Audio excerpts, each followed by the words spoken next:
I pledge allegiance to the flag of the United States of America and to the republic for which it stands, one nation, under God, indivisible, with liberty and justice for all. Welcome to Ozark City Hall. We're glad you're here for the Board of Aldermen meeting and engaging with your elected officials. Listening to perspectives of city residents, business owners, and other community members helps our elected leaders make more informed decisions. Before the meeting begins, let's review our rules of order. These ensure the meeting is orderly and efficient while allowing everyone who would like to speak an opportunity to do so. There are two opportunities for you to speak: during the agenda's scheduled visitor and guest portion of the meeting and during public discussion of new bills and resolutions. During the agenda's scheduled visitor and guest portion, anyone who signed up at the city clerk's office before 5 p.m. the Wednesday before the meeting can speak to aldermen about the topic they specified.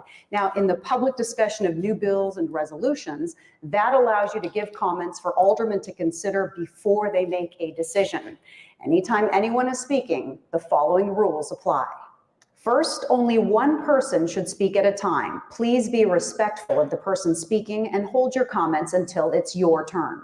Second, anyone speaking must do so from the podium and speak into the microphone. Third, you must first provide your name and address in writing to the city clerk before beginning your comments. These forms are provided near the entrance. You also must state your name and address to the Board of Aldermen using the podium microphone. Fourth, all comments should be addressed to the mayor and aldermen. Finally, all speakers have 5 minutes. A digital timer will show you the countdown. The light will change from green to flashing yellow when 2 minutes are left. It will stay yellow at the 1 minute mark. Your comment time is up when the light turns red. The mayor or alderman may have additional questions for speakers after this time limit. Occasionally, the board will invite someone to make a presentation at the meeting. This is only to give information to the board about a specific topic. These presenters will have no time limit on giving their information. This meeting will be live streamed and recorded with video and audio unless there are technical difficulties. The use of cell phones or other devices is discouraged during the meeting. Please silence your phones right now. Again, thank you for being here and engaging with the City of Ozark. The meeting will begin shortly. Roll call, please. Alderman Aiken? Here. Alderman Campbell? Here. Alderman Galloway? Here. Alderman Hutchinson? Here. Alderman Metcalf? Here. Alderman Snyder? Here. We have 6 aldermen present. We have a quorum. Thank you very much. We have 3 sets of minutes we're going to be looking at now from previous meetings. The first one is from August 15th, 2024. This is our breakfast session. Any questions regarding changes or comments about these set of minutes? Not seeing any. Is there a motion we approve? Motion, we approve those minutes. And Second. okay, the motion is that we approve the August 15th, 2024 minutes. The motion was made by Alderman Metcalf. It's seconded by Alderman Galloway. All in favor of voting on the motion to approve the August 15th minutes, do so by raise of hand. That does carry. Okay. Now we'll move on now to the August 19th, our special 5:30 session. Any question regarding these minutes?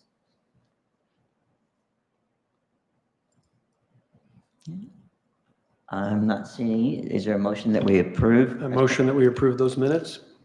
And seconded by? Second. Okay, the motion is that we approve the August 19th special session minutes. The motion was made by Alderman Metcalf, seconded by Alderman Hutchinson. All in favor of voting on the motion to approve the August 19th, 5:30 special session minutes, do so by show of hands. And that does carry. Then our third set of minutes was the regular session for August the 19th.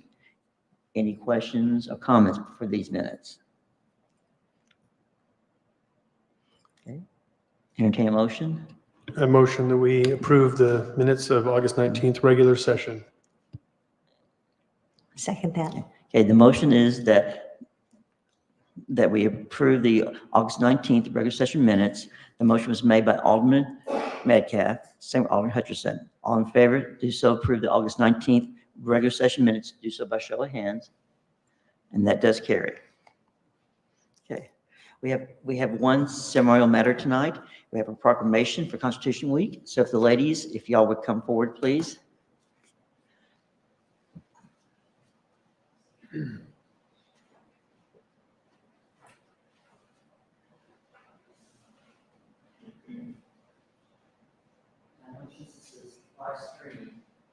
gonna stay close to the mic, correct?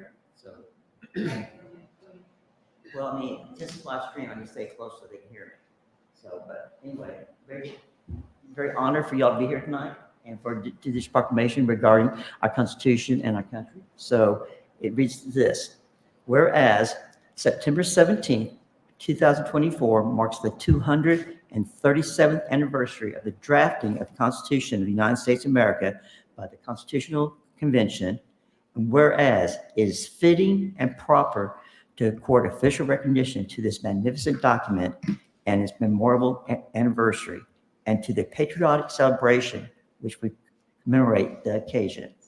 Whereas Public Law 915 guarantees the issuing of a proclamation each year by the President of the United States of America designating September 17th to the 23rd as a Constitution Week, and therefore I, Don Kearns, by the virtue of the authority vested in me as the mayor of the city of Ozark, do hereby proclaim the week of September 17th to the 23rd, 24 as Constitution Week, and urge all citizens to study the Constitution, reflect on the privileges of being an American with the rights and responsibility which that honor holds.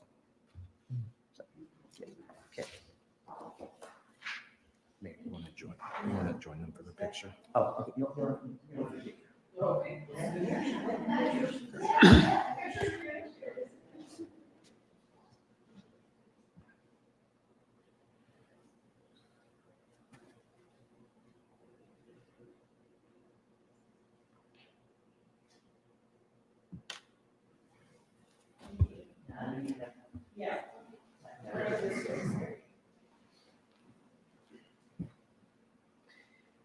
And because of the Constitution Week, and one of the things that our chapter does so valiantly, I would say, is we honor our veterans of Christian County.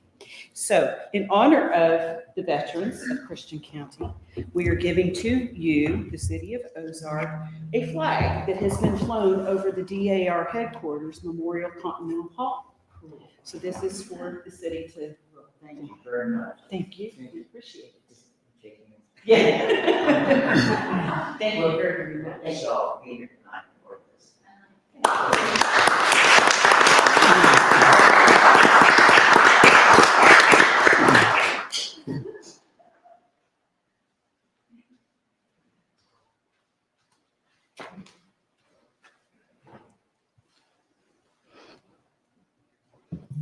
And we do have a scheduled guest tonight.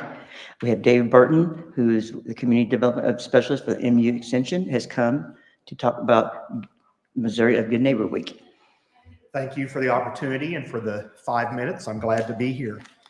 So a city thrives not merely on its infrastructure and its economic prowess, but on the strength of its social bonds.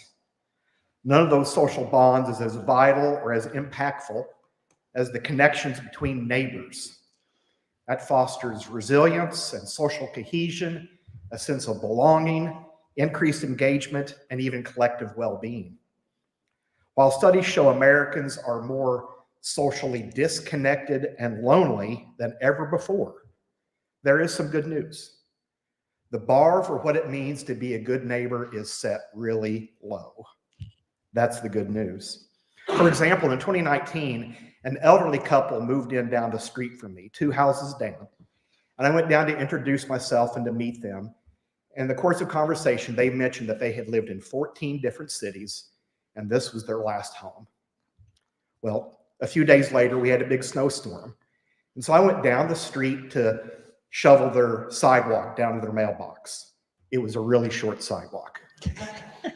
Well, anyway, before I got done, the lady of the house came out with a big mug of hot chocolate for me to thank me. And she told me that by shoveling her sidewalk, that I was the best neighbor they'd ever had. Well, I just about burst my coveralls. And I went back to the house with that shovel over my shoulder and an extra spring in my step until I realized that was the only thing I had ever done for them. It was only the second time I'd ever spoke to her. And that qualified me as the best neighbor they'd ever had. So that's when I realized the bar for what makes a good neighbor is set so low we can hardly crawl under it. Well, there was a time when Americans expected interaction among neighbors. Americans expected to be welcome to the neighborhood and to share tools and food and to watch each other's children and to watch their home when they were traveling and to even to be invited over for a meal. But a lot has changed. The Greene County University of Missouri Extension Council funded a study in 2022 and 2024 called The State of Neighboring. And on one question, we asked residents or participants what they thought made someone a good neighbor. We gave them 30 items and actions to select from. They could pick as many as they wanted. But both years, the top two selections of what makes someone a good neighbor was the same, far ahead of the other items. Those two things that you can do that would qualify you as a good neighbor: respect your neighbor, be quiet, and respect your neighbor's privacy. In other words, leave them alone. That's how the culture has shifted. Now, there was some sunshine in that study. 58% of Missourians say they want to interact more with their neighbors beyond just a wave and a hello. 64% say socializing with neighbors is important. 59% said they would attend a block party if someone else hosted it. So there is a little bit of sunshine in that. But for years, I bought into that cultural narrative that a good neighbor was someone who was quiet and left their neighbors alone. If you had asked me if I loved my neighbor, I would have said yes. But the truth is, I only knew the name of one of my neighbors. And so that's when I discovered that the opposite of love is not hate. The opposite of love is apathy. And I had apathy toward my neighbors. So in 2018, my wife and I were convinced that this was not the best way to be living, that we need to make some changes. And so we set out to do so. And we have discovered that knowing our neighbors and getting connected with our neighbors can help prevent future disagreements and problems. It can help build social capital. It can improve your physical and mental well-being. It can reduce neighborhood crime. It protects your home investment. Neighbors can be your first responders in emergencies, like when you fall off a ladder. They can help with small needs around your home when someone is sick, maybe with cancer. And a neighbor might provide the social interaction that helps fend off loneliness. So engaged neighbors help to create neighborhoods that are safe, clean, and friendly, and are also more likely to engage civically. And that's why I want to encourage your city to get involved in Missouri Good Neighbor Week, September 28th to October 4th. This was something that Governor Parsons signed into law back in 2021. And so we've been promoting it since then. You can learn more information on the website. We kept it simple. It's MissouriGoodNeighborWeek.com. And you can actually go there now and nominate someone in the community as one of Missouri's most engaged neighbors. We'll pick 10 from across the state. You can go there if you do an activity during Missouri Good Neighbor Week and report your act of neighboring. Maybe it's just a plate of cookies to introduce yourself to the neighbors. Maybe it is that block party. This year we have a goal of documenting 20,000 acts of neighboring across the state of Missouri. Last year we documented just a little over 19,000. But one addition to this year's Good Neighbor Week is that we're also going to name the 4 most neighborly cities in Missouri. The Missouri Municipal League gave us a breakdown of the size categories they use for their awards program. We're following that same size structure, and we have a certain criteria about acts of neighboring, engaged neighbor nominations, proclamations, different things that tally up points to help us determine the most neighborly cities in Missouri. So I know you already know this, but I just want to say that I'm here encouraging Ozark to participate so you can prove to the rest of Missouri that Ozark is not only a great city, it's also a city of engaged neighbors. So I hope you'll be able to help in that process. Mayor? Okay. Any questions for David? Okay. I know we are taking an approach where we're going to be on social media. We're going to be sharing ideas, things you can do as a good neighbor, give people ideas to facilitate what you're saying and all. And also we have a proclamation I'd like to share with you. Fantastic. I realized in the middle of my presentation that I have a college friend on the council I did not realize, and he lived right across the dorm from me in Turner Hall. And so I kept being a little concerned that Bruce might interrupt and tell a story on me from college living, but we're both older, so maybe we've forgotten things.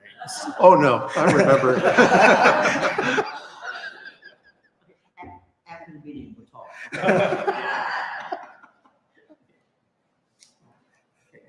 When you turn this. Yeah, I think it is pick up now.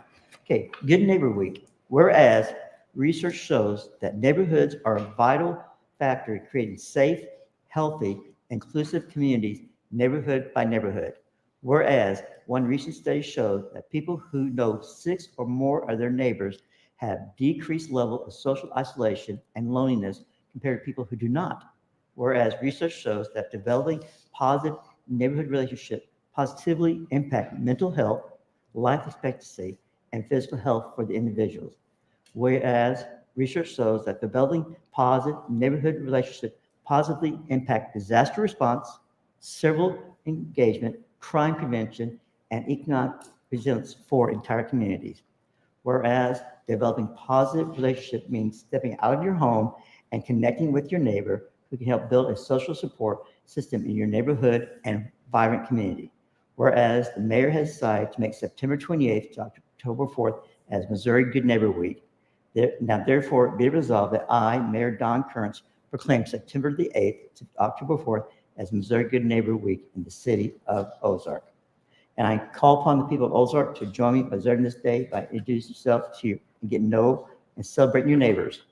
I further encourage you to visit the Missouri Good Neighbor Week website and to nominate, engage with your neighbors. So Excellent. So thanks for being here tonight, Yeah, Dave. thank you. We And appreciate thank you it for very the much. proclamation. Okay. Oh, you're more than Cheering for welcome. Ozark. Okay.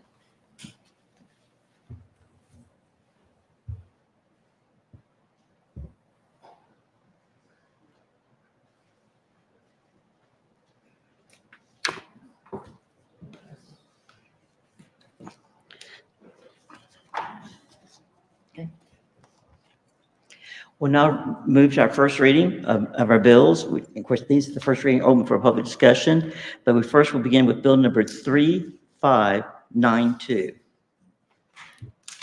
Your Honor, I make a motion that we place bill number 3592 on its first reading by title only. I second that. Okay. All in favor of the motion to discuss bill number 3592 on its first reading by title only, do so by show of hands. And that does carry.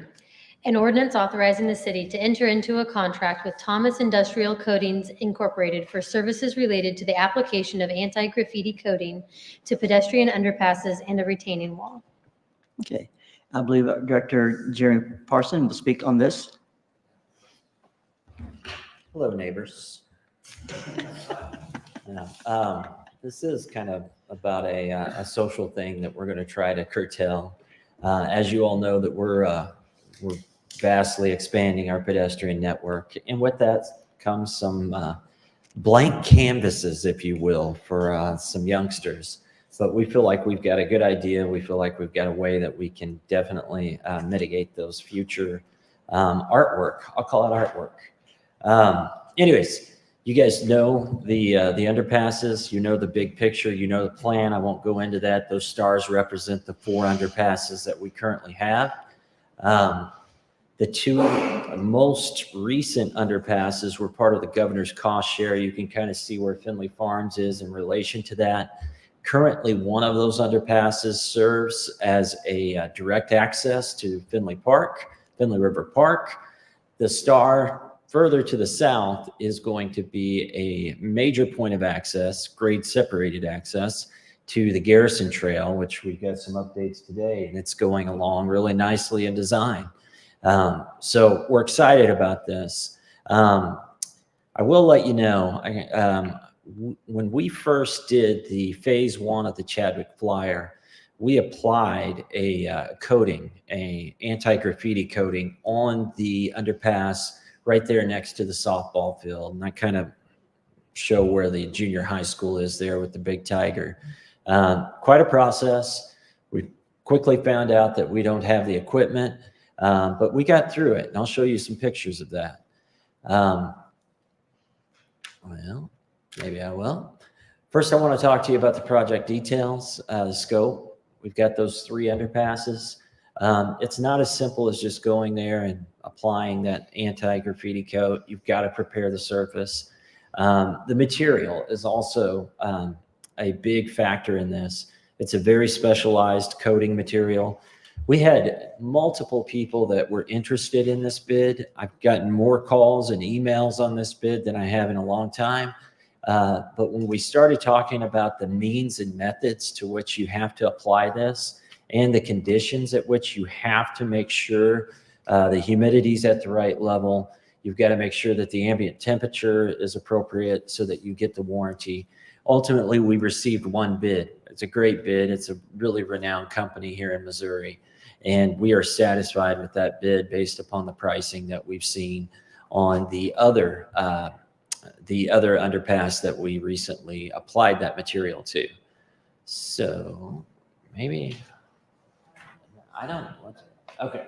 So I want to show you the current OC underpass. We get more eyes through there right now, so it's in decent condition.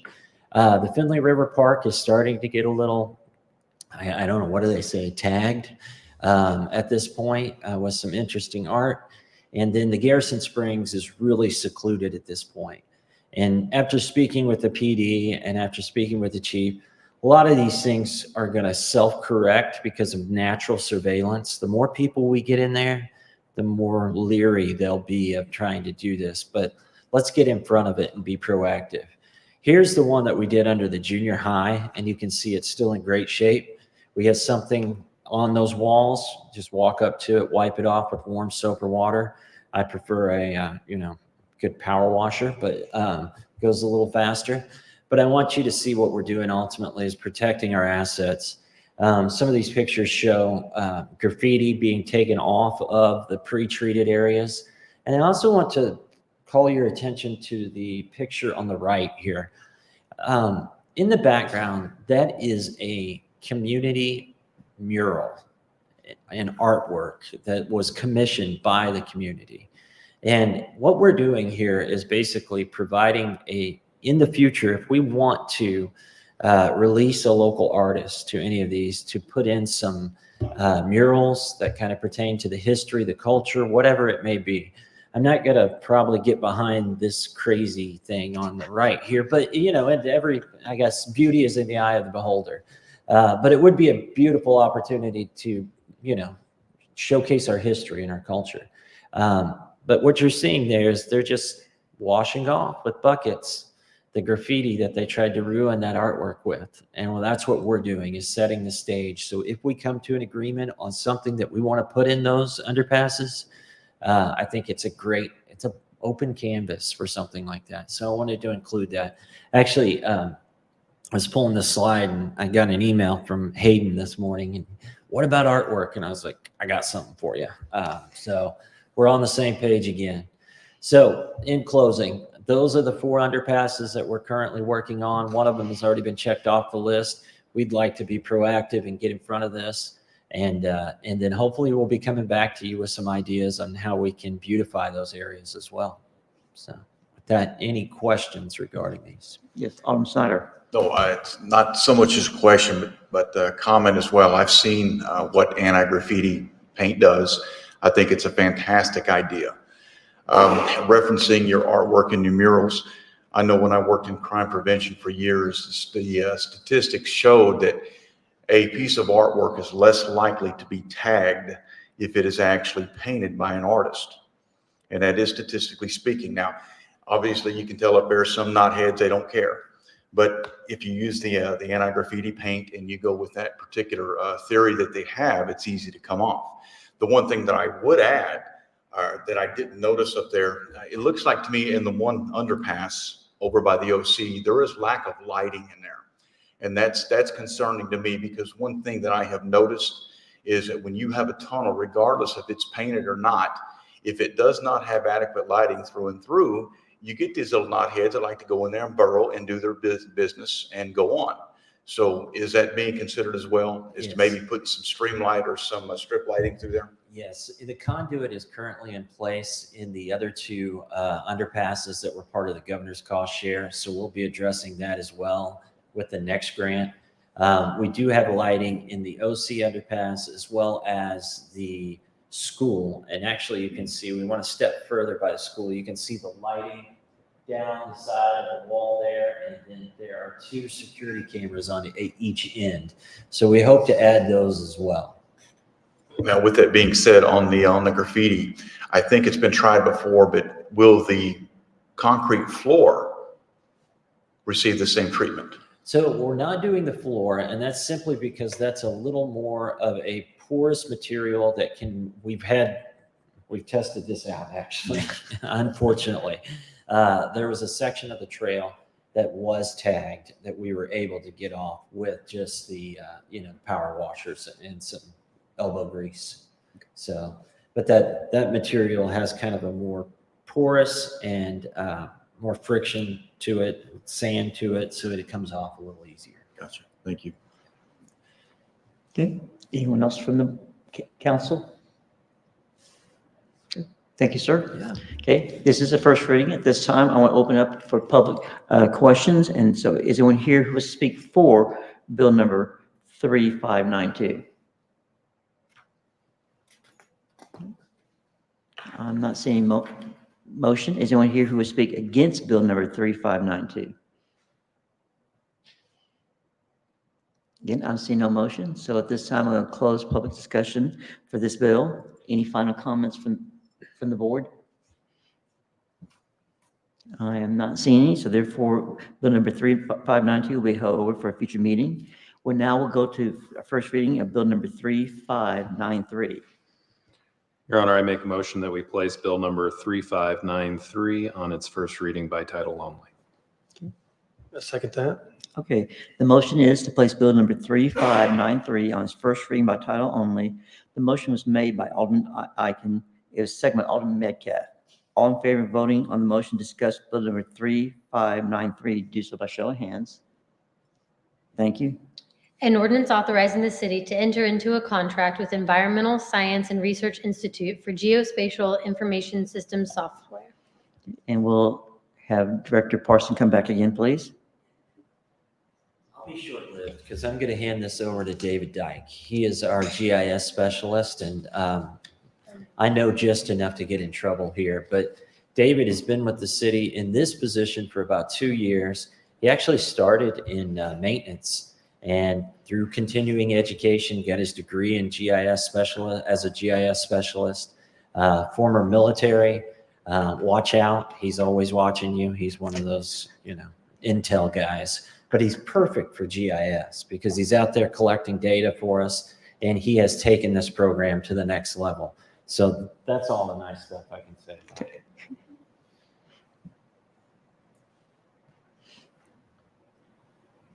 Mayor and Alderman, like you said, my name is David Dyke. I'm a GIS specialist with the City of Ozark. And tonight I want to give you just my argument on why I believe the city should move forward into what's called the ArcGIS Enterprise. I'll give you a little history. As far as yearly contracts and yearly payments, the city has been involved with Esri since 2007. When we had the ArcInfo and the ArcMap.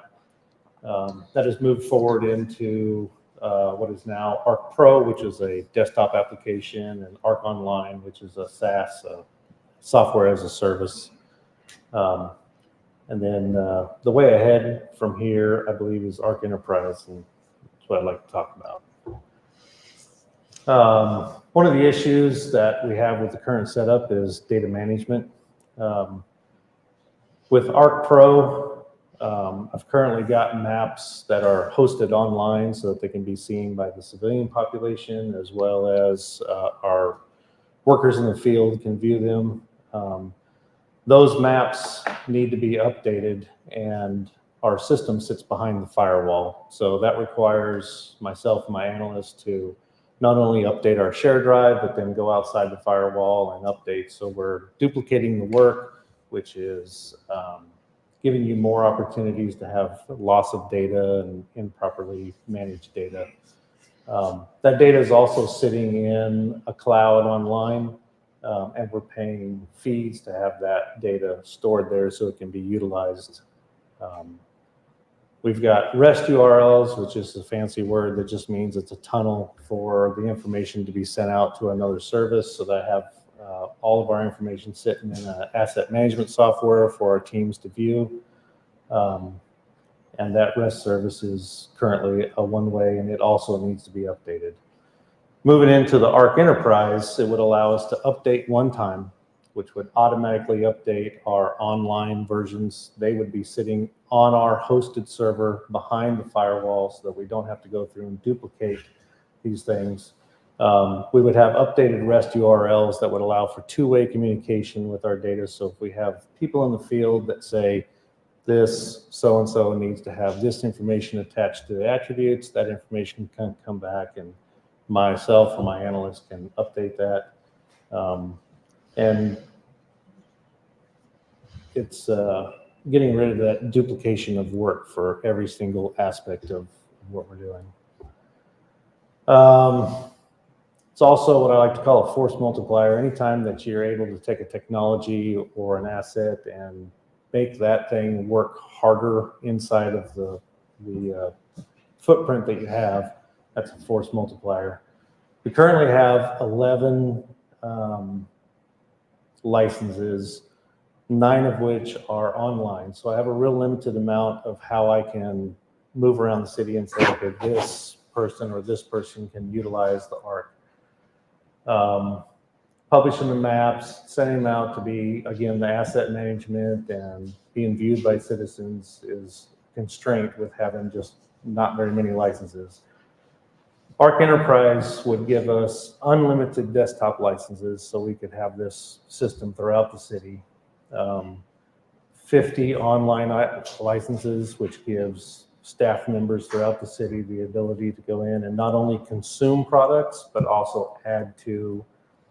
They may not be out in the field collecting geospatial information, but they can be adding information to the attributes, which is when you want to go up to a water valve and you want to replace it, and you need to know whether it's a 6-inch ball valve, gate valve, or whatever it is. Those attributes are very important. Again, those updated REST APIs will expand how we're able to collaborate and produce products for outside of our firewall. That includes citizens, other businesses that we work with, engineer companies, and other municipalities. The analytics, up until last month, we had no analytics ability really outside of our own knowledge on how to do it. They did update the one license, the one professional license that I have, so I have some limited analytics. Moving into the enterprise, we would have a full analytics suite for the 50 online licenses and the professional licenses that we have. Those unlimited, there would be 3 or 4 professional licenses. And those allow you to do things, not to get too technical, but they allow you to go through and do complex analytics of your data that would take hours and hours for an analyst to complete. It's also, like I said, increasing your licensing count. I also like to point out that note on the bottom over there, the 47,350, that would be what it would cost per year if I were going to take my current setup and purchase all those additional licensing and all those additional analytic tools, which is a large amount of money. That brings me into the cost analysis. We are currently paying, at the end of September, if I enter into what we have right now and not go enterprise, $11,919 to keep all of our licensing as it is, plus is about $3,000 a year in data storage cost. Comparing that 1 year to Arc Enterprise as a 3-year agreement, I went ahead and extrapolated what the 3-year cost would be. So it's more of apples and apples rather than apples and oranges. Currently, right now, if we were on a 3-year, it would be $44,700 and odd. The Arc Enterprise as a total for the 3 years would be $68,300. This is a 1 year at a time payment. So our first year would be $16,000, our second year would be $23,000, and our third year would be $29,300. And the reason there's a difference in pricing on that is because we're a municipality who is already a paying customer of Arc Enterprise, and so they are, or excuse me, of ArcGIS, and so they are giving us a discount for the first 2 years to get us onboarded into it. It would be something we would enter into a 3-year contract every 3 years. But being a self-hosted system, if somehow 1 year we decided we no longer wanted to do that, we no longer wanted to pay the money, the data is ours, the data is stored here behind our firewall. So if we move back down to a land-based or a SaaS-based GIS, the data would still be ours. We wouldn't have to rebuy that data from any enterprise. So starting out from ARC in 2007 and moving into where we're at now, some of the things that I've highlighted with the data management, the license and everything, I believe that what's sitting in front of you should be approved because this is the way ahead for our GIS office. Yeah.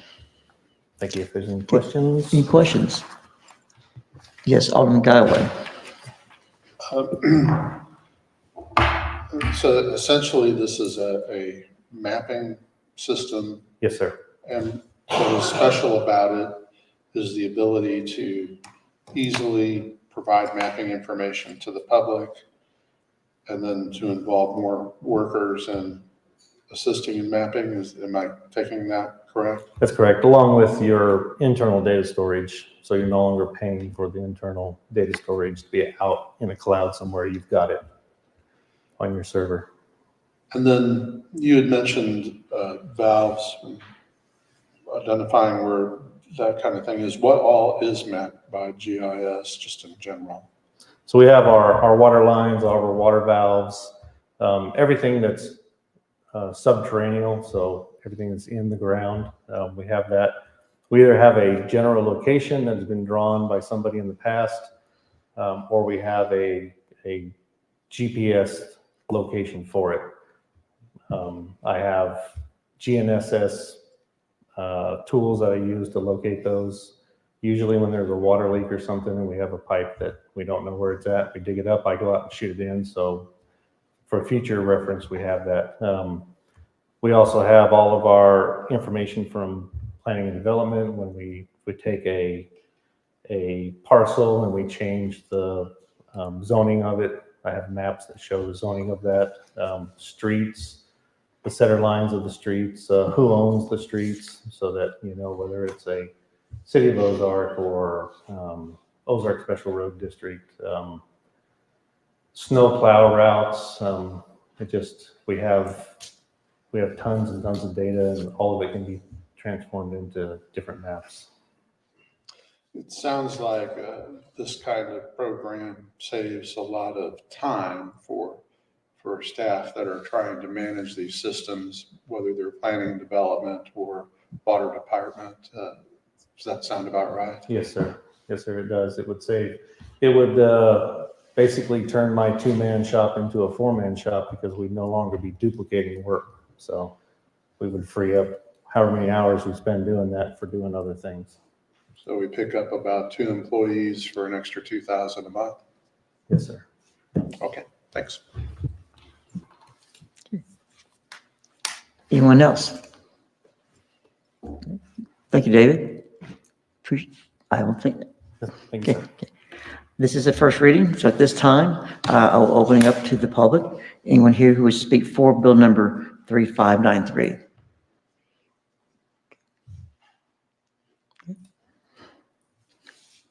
Jeannie McFall, 1324 East Warren Avenue.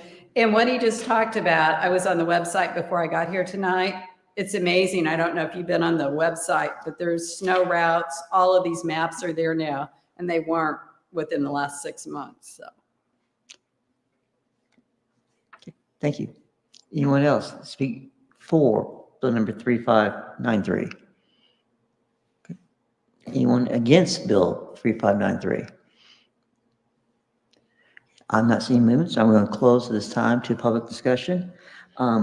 Any final board responses? I'm not seeing any. Therefore, bill number 3593 we held over for a future meeting. There's no resolutions. Now we're going to move to second readings of the final passage of bills. And this is board discussion only. Okay, we'll go now to bill number 3587. Your Honor, I move that we place bill number 3587 on its second reading by title only. Seconded by? Second. Okay.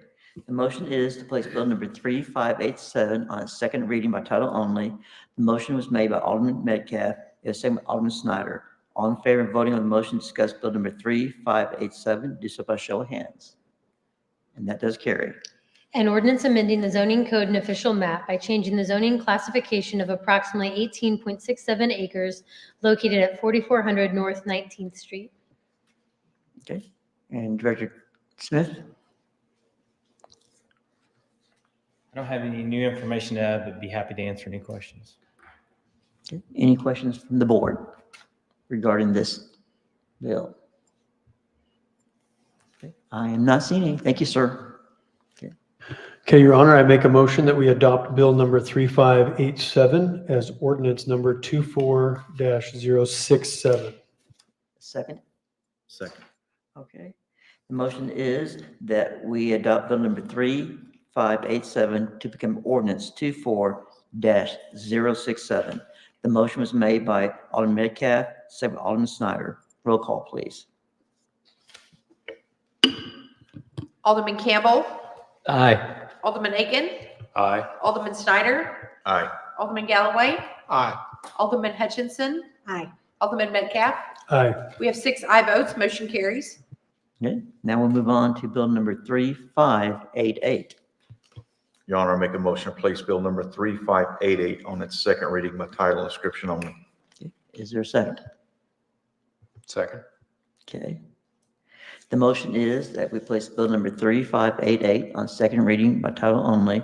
That motion was made by Alderman Snyder, second by Alderman Aiken. All in favor of voting on the motion to discuss bill number 3588, do by show of hands.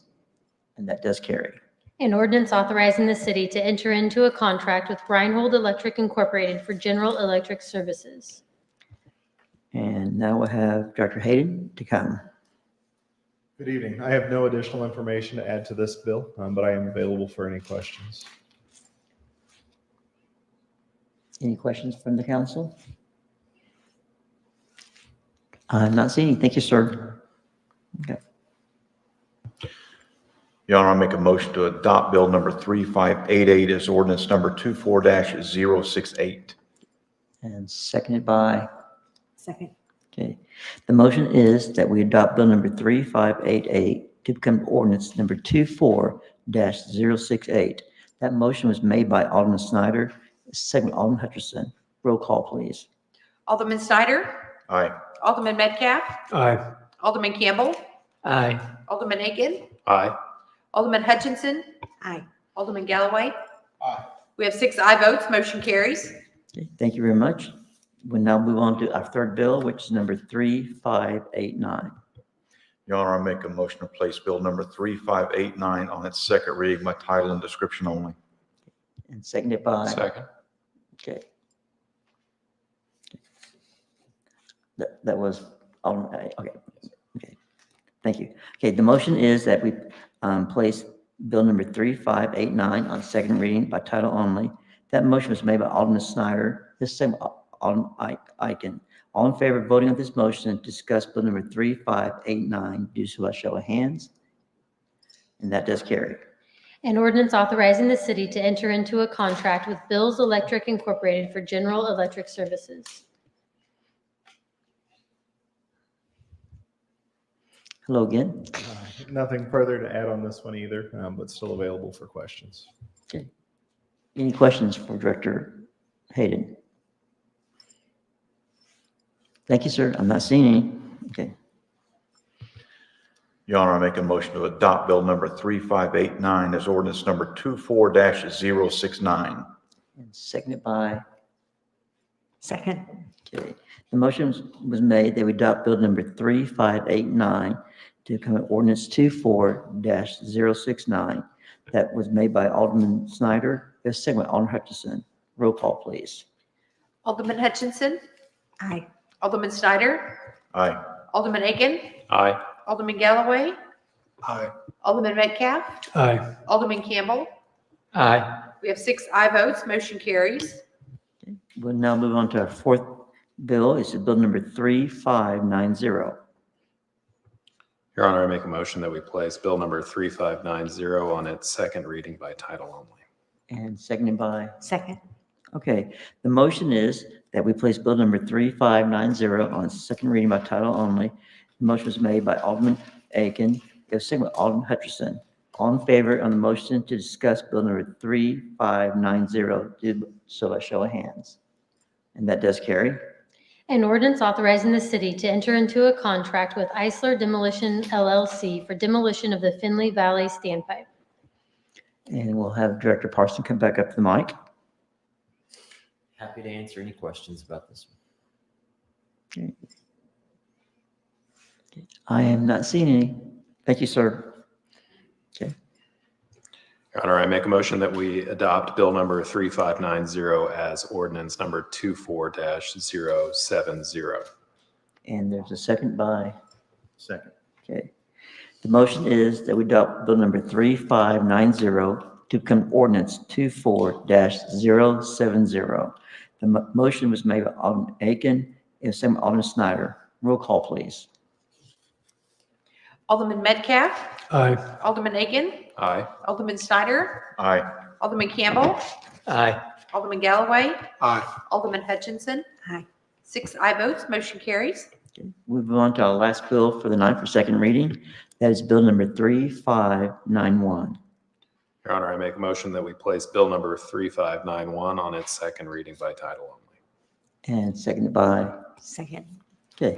The motion is to place bill number 3591 on second reading by title only. The motion was made by Alderman Aiken. I don't know why I'm saying your name wrong, sorry. Second by Alderman Hutchinson. All in favor on the motion to discuss bill number 3591, do so by show of hands. Okay, and it does carry. An ordinance authorizing the city to enter into a contract with Smith & Edwards Construction Incorporated for construction services related to a bulk water station. And once more, Director Parson, Still happy to answer any questions regardless. he wants someone to ask him a question because he came all this way. I'm okay with that. Anyone? Okay, I'm not seeing any, sir. Thank you for your time. Okay, I make a motion that we adopt bill number 3591 as ordinance 24-071. and seconded by, Second. okay. The motion is that we adopt bill number 3591 to become ordinance 24-071. Motion made by Alderman Aiken, is seconded by Alderman Hutchinson. Roll call, please. Alderman Aiken. Aye. Alderman Galloway. Aye. Alderman Hutchinson. Aye. Alderman Metcalf. Aye. Alderman Campbell. Aye. Alderman Snyder. Aye. We have 6 aye votes. Motion carries. Thank you very much. We'll now move on to report from my city administrator, Eric Johnson. Yes, sir. Yes, sir, Your Honor. I have one item to report tonight, and this is a commercial for the Ozark Chamber of Commerce. Don't forget, there is a business expo this coming Saturday from 9 o'clock in the morning until 3 o'clock in the afternoon. It will be held at the School District Innovation Center. And we'll have a strong presence there, so we hope to see you on Saturday if you're available to show up. It'll be a great event. Okay. Thank you, sir. Any final comments from the board? Yes, sir. Just briefly, Mr. Burton, who spoke for Good Neighbor Week, I did know him in college. I can tell you his character in college, Drury was just basically a small village, so you knew each other pretty well. You can tell that character hasn't changed even all these years, just in listening to his comments. This person is about people and about communities. And he's from a smaller community himself.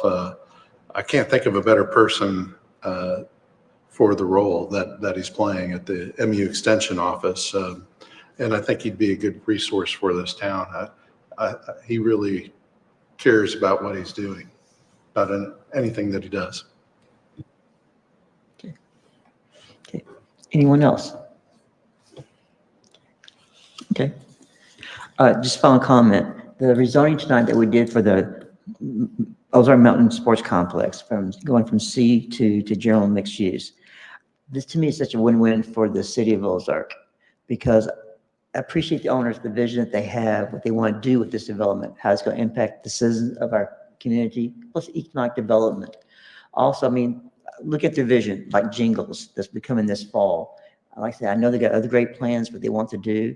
And so I'm looking forward to see what they do in the future and how it's going to impact our city. So if nothing else, yes, sir, Alderman Snyder. I have a question, and this may be for Director Parson. Do we have any update on the CC and 22nd interchange project and anything going on with that? Because I've noticed there is a more than significant amount of increase in traffic coming through there.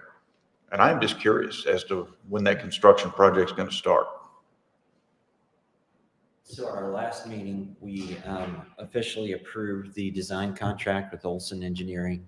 So the design liaison for MoDOT has reviewed all that, and they are in the design process now.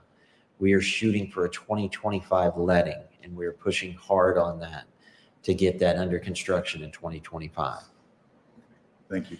And we've also, I should mention, we've met with some of the property owners recently in that area too, trying to get a general consensus to make sure that right-of-way works out and everything now that we've got a designer on board. So, Thank you. Okay. Anyone else? Okay, entertain a motion that we adjourn. I make a motion that we adjourn. Second by. Second. If we don't have a second, we'll just stay here. Okay. Okay. The motion to adjourn was made by Alderman Metcalf, second by Alderman Aiken. All in favor of voting the motion to adjourn by show of hands? And it does carry. I was concerned for a second. Thank you all very much. We should have did the 3-3 tie, make them break.